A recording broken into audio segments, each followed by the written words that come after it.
for today's video sa mga nagtatanong dyan kung paano malaman kung ang AFAM ay totoo or fake lang. Try to check try to check his profile picture, and pag ginamit niya yung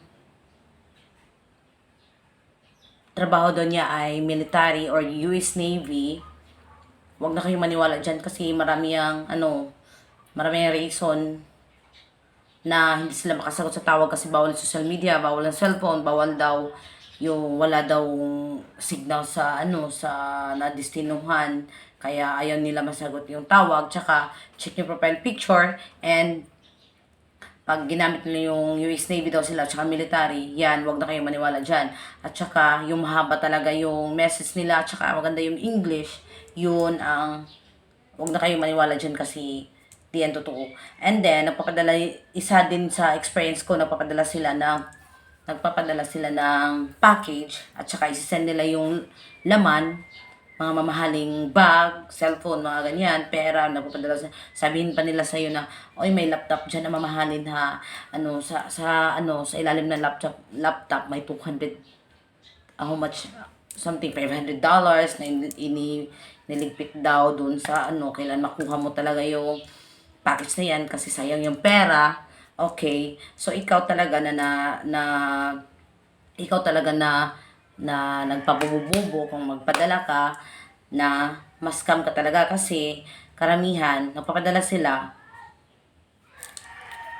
doon lang daw sa Manila, hanggang sa Manila lang, kasi yung binabayaran nila is hanggang Manila lang, hindi makarating dito sa door to door kasi kailangan mo magbayad para mapadala yung package dito sa'yo. So, yan, wag ka nang maniwala dyan. Kasi yung totoong AFAM, kung nagpapadala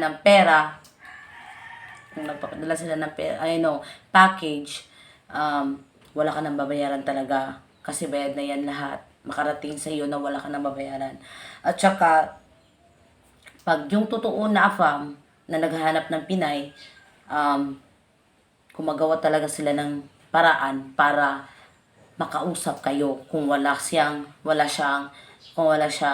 Facebook. Kasi yung AFAM ko wala talagang Facebook, yung nagkakilala kami, wala siya talagang Facebook, hindi mahilig sila sa Facebook. So doon kami sa email namin, ayaw ko sa email, so pumunta kami sa WhatsApp, ayaw ko din sa WhatsApp. So gumawa siya ng paraan, nag-download siya ng Facebook, gumawa siya ng Facebook account, at saka doon sa Messenger, nag-download siya sa Messenger. So doon kami nag-usap.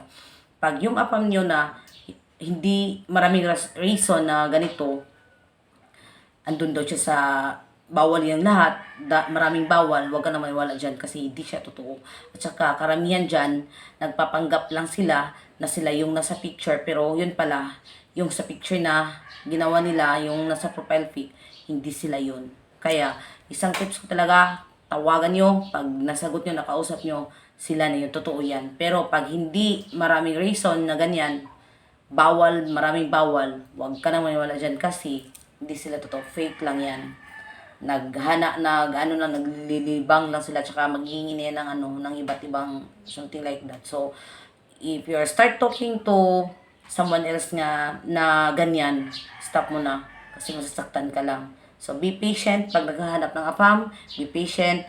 Hindi lahat naghahanap ng AFAM, mahahanap mo talaga ngayon. Be patient kasi pag may patient ka, mararating mo yun, mahahanap mo yun. So, yan, that's all. Thank you.